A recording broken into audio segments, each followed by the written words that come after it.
Mangwanani akanaka mhuri yeZimbabwe. Tinokuchingamidzai zvekare kune chimwe chirongwa pano paZim Facebook Secrets and Confessions. Tadzoka zvekare nemamwe mamessages. Rekedzai tibva tapinda mumamessages edu atadzoka takakubatirai. Message edu yekutanga yakamira sekudai so: hanzi makadi zvenyu mukoma, ndinokumbirawo kuti munge muchindiposterawo nyaya yangu makaviga chitupa changu. Ininiwo ndiri mudzimai uye zvekare ndine makore 23 years okuberekwa. Ndakachatawo last year but mukoma ndiri kuraramawo ndiri muunapwa ende vabereki vangu ivo mukomanashi mushure mekunge vatombondibvunza vakati munhu wako uyu anenge akaromba, but nekuda kwekuti vabereki vangu vanoda mari, mukomanashi vakasarudza kuti vange vachigamuchira mari kubva kwaari murume uyu, even though vainge vachitozviziva kuti murume wangu iye anenge akaromba, because baba vangu vainge vambori mupurisa. Saka baba apo vakati vachitaura naye vakabva vachizoti kwandiri, mukomana wako ndataura naye but atadza kundipindura pamibvunzo mimwe yandanga ndichimubvunza, because vakamubvunza kuti unoita nezvei, mubvunzo wekuti ndaiti kana ndikamubvunza inini aitoita hasha, ototanga kutondiitira hasha, otondikandira kana mari aikwanisa kunditema kana ne$1,000 obva anditi. Saka kana kuri kunzi ndainge ndisina mari waindida here, uye zvekare ndiani anokwanisa kukupa $1,000 anoenda kubasa muchiri makasara? You think that education is everything. Isu vamwe hatina madegree but tinoto employer vanhu vacho vane madegree ende tichitovabhadhara kutodarika zvavanoitwa kana kuri kunzi dai vainge vachishandira hurumende. So these were some of the things that he used to tell me.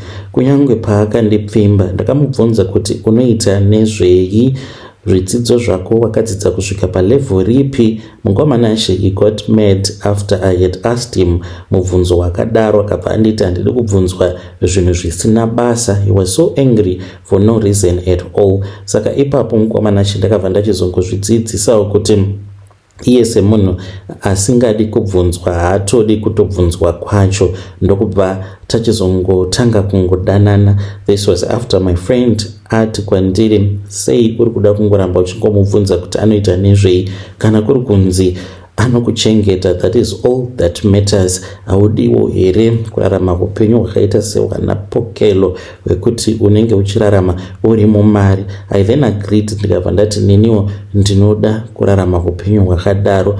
Murume wangu ane mari yakawandisa but mari yake kuti inobva kupi hakuna anoziva mukoma.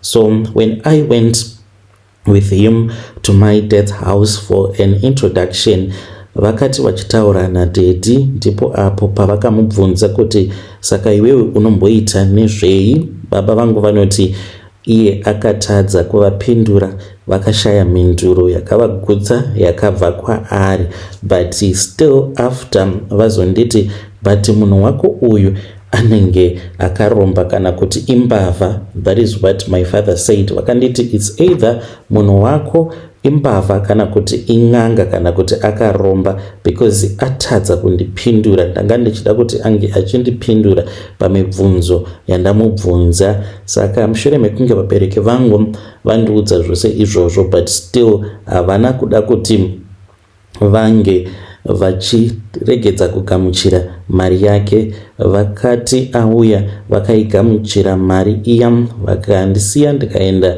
ndikanogara nemurume after we had gotten married tikachata. It was a big beautiful wedding. Mukoma akashandisa mari yakawanda.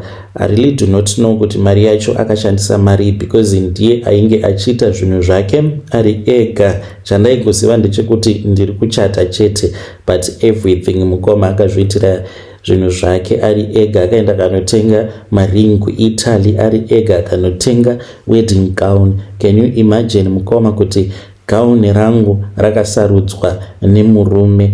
That is what happened. Mukoma chandakaita ndechekungoti ndakaenda kuno umwe tailor kuBorodale, ndiye akatora measurements akabva achizotaura naTailor ainge ari kuItaly. Ndakatonyara kutomuudza kuti murume wangu has gone out shopping kuItaly kunonditengera gauni because ndakaona kuti zvainge zviri very weird.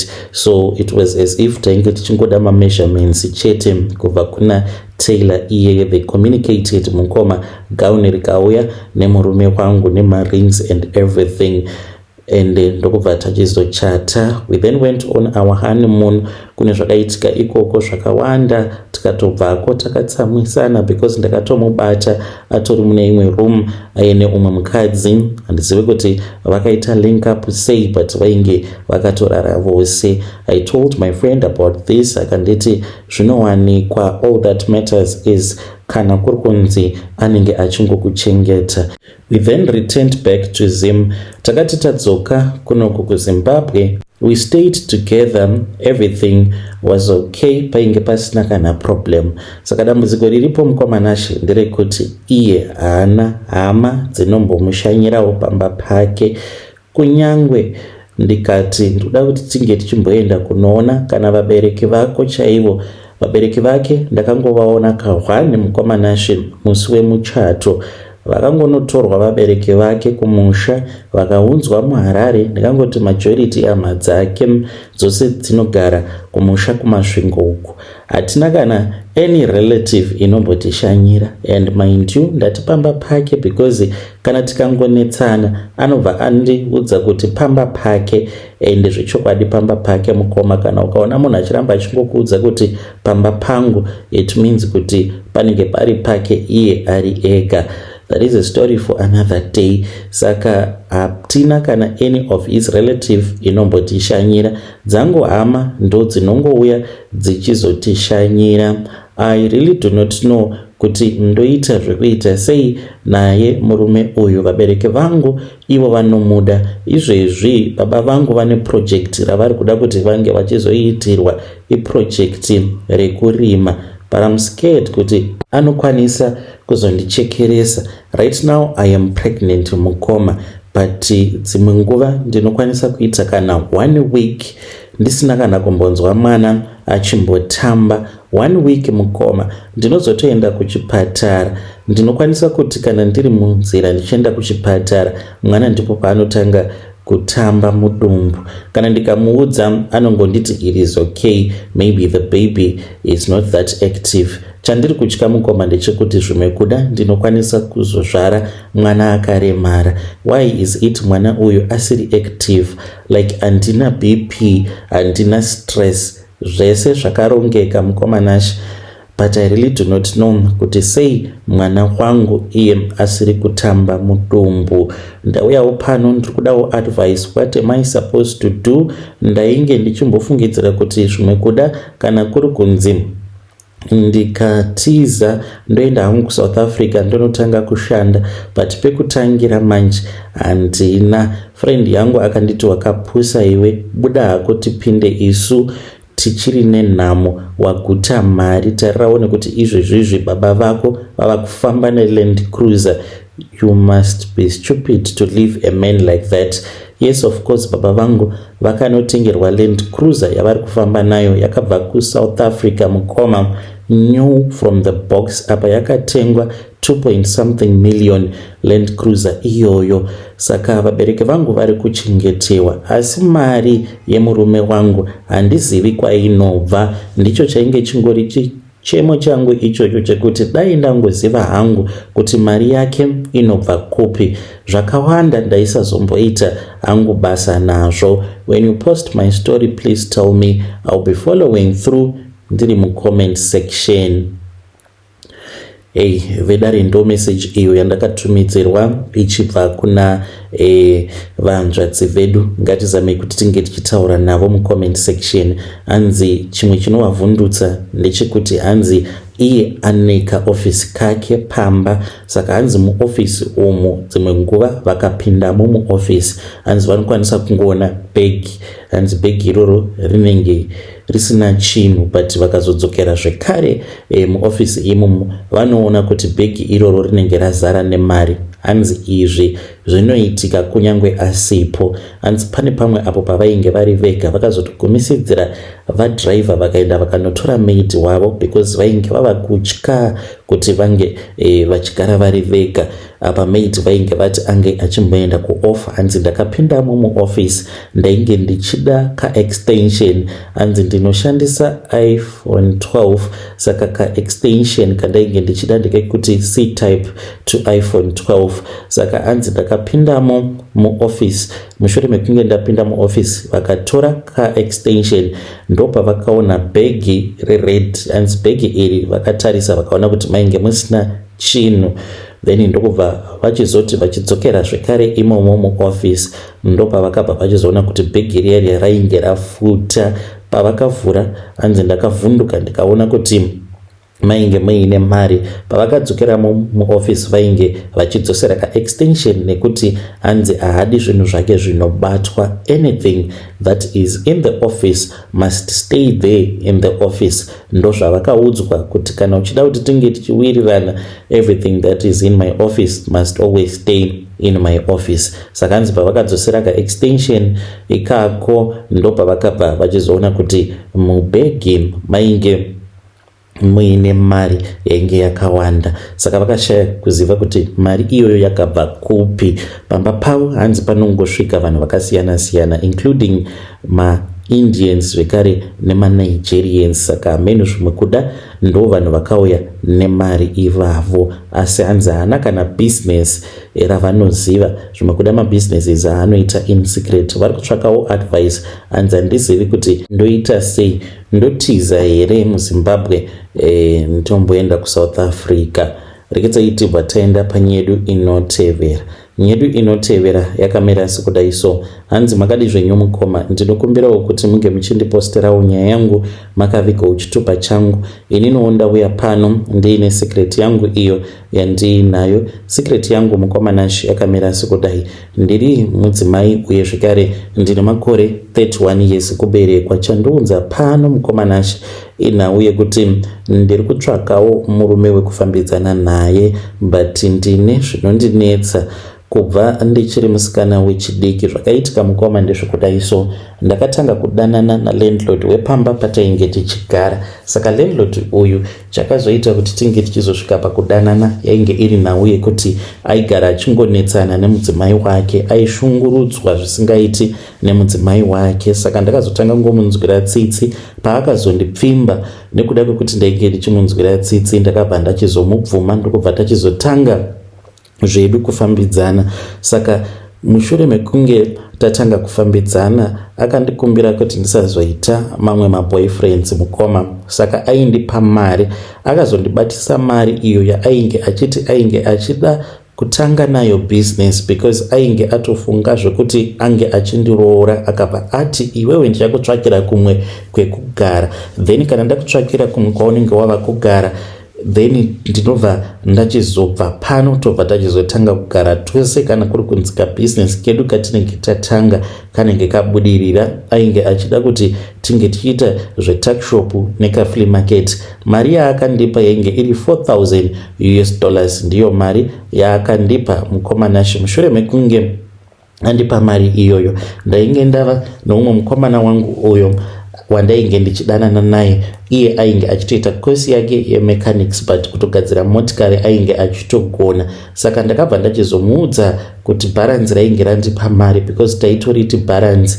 Ndaiti kana ndikapiwa mari ndaitomupa mari ende ndini ndaitomubatsira murume wangu kuti kana kuri kunzi vabereki vake zvinhu zvinenge zvakavaomera, kana kuchikoro kana kuine mari dzinenge dzichidiwa, ndaitokumbira murume walandlord wepamba patainge tichigara mari, then ndobva ndachizopa boyfriend yangu. Saka ndakazomupa 3 thousand US kuti tinge tichizotanga kabusiness. Akabva achizotsvaka space yekuti tinge tichizorenta garaji. Mukoma tikatenga nekamushini kedu kedovi uye zvekare nechigayo, zvinhu zvedu mukoma zvikatotanga kutofaya. Ndakatiza pamba, vanhu vainge vasingazivi kuti ndainge ndiripi. Saka murume walandlord paakazozviziva kuti I was alive and I was well, ndainge ndichiri muhangu muZimbabwe, akabva achizouya pagaraji apo patainge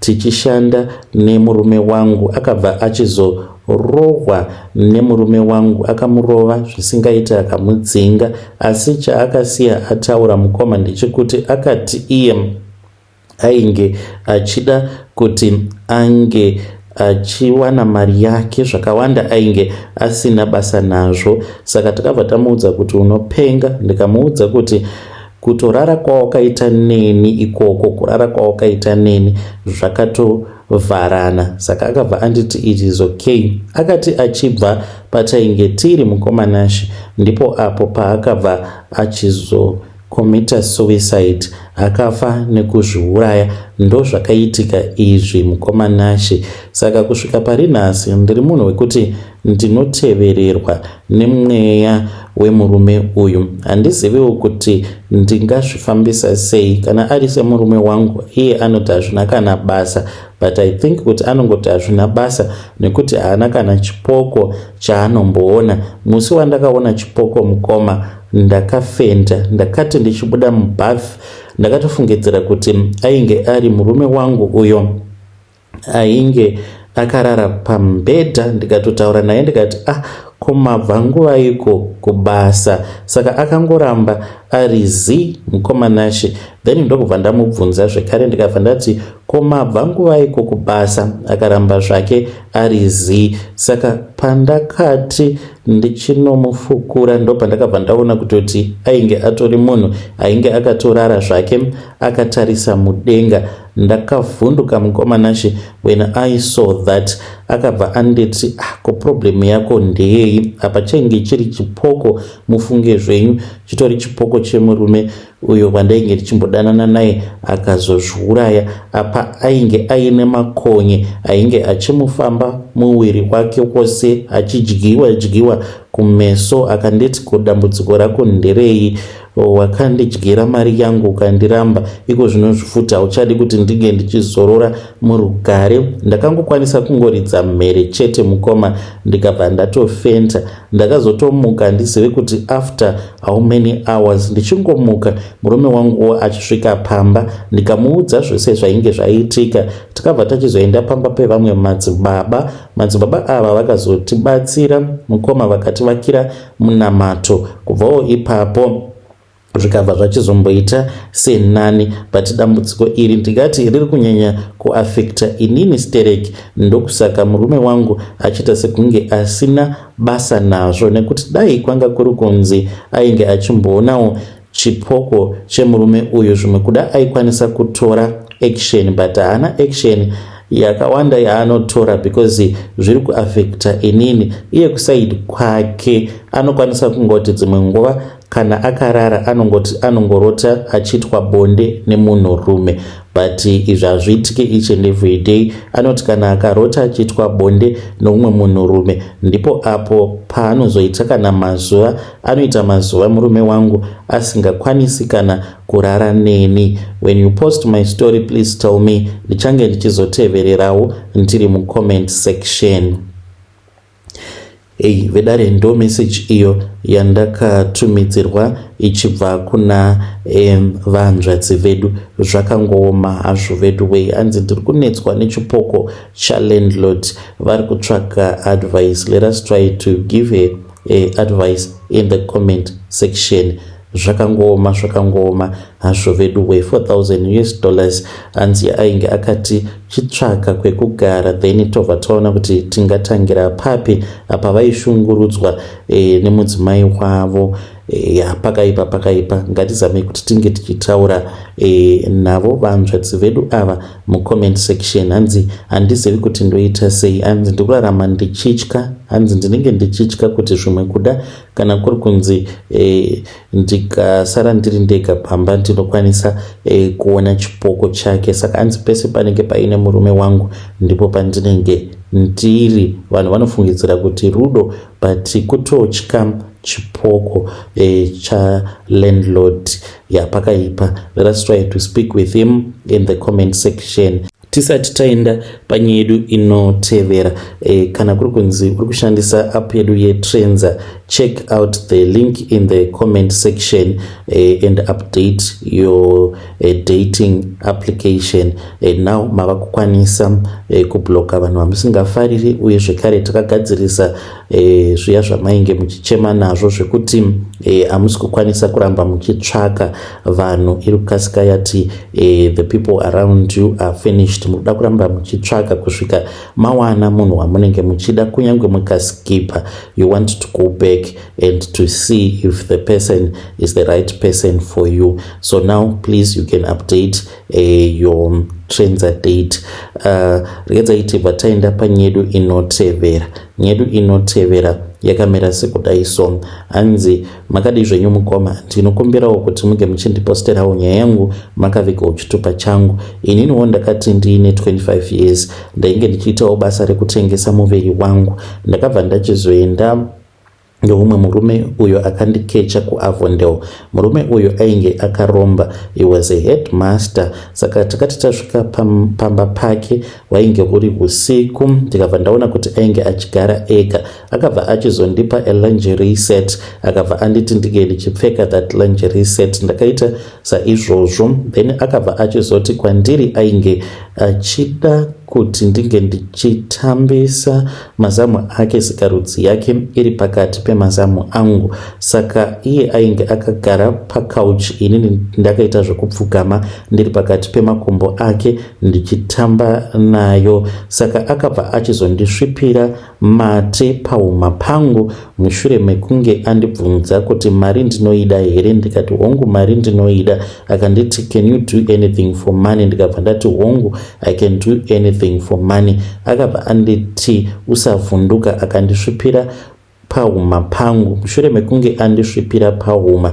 ndipo apo pandakazoona kuti sikarudzi yake yakashanduka. Sikarudzi yake yakashanduka mukoma, ndikaona nyoka yakachinja ikaita nyoka. Ndiyo secret yangu iyo yandiinayo, ndo zvakaitika ipapo mukoma Nashe. Nanhasi uno hangu ndichiri kuita basa rekutengesa muviri wangu, but zvakaitika ipapo handifi ndakazvikanganwa. I think kuti kundisvipira kwaakandiita kumeso ndo zvakaita kuti ndisavhunduka, because ndakatotanga kutotambisa nyoka iyoyo yainge iri pakati pemazamu angu kusvika ichizoshanduka zvekare ichizoita sikarudzi yake. Tikazotanga futi kurara tose. When you post mozondiudzawo, ndichange ndichizoteverera ndiri mucomment section. Kunze uko kune vanhu vakaromba. Vedare ndo message iyo yandakatumidzirwa ichibva kuna vanzvadzi vedu. Zvakangoma hazvo vedu ngatizamei kuti tinge tichitaura navo vanzvadzi vedu ava mucomment section. Strange things indeed they do happen in this world. Zvakangoma hazvo vedu pakaipa. Hanzi sikarudzi yake yakachinja ikaita nyoka. Ndakaitarisa asi handina kuvhunduka. Hanzi takatoramba tichitoenderera mberi tichiita zvatainge tichiita. Hanzi ndakabhadharwa mari yakawanda nemurume iyeye. Ngatisanganei zvekare mune zvimwe zvirongwa zvinotevera. Do not forget to click the link in the comment section, then move machizo update your Trenza dating.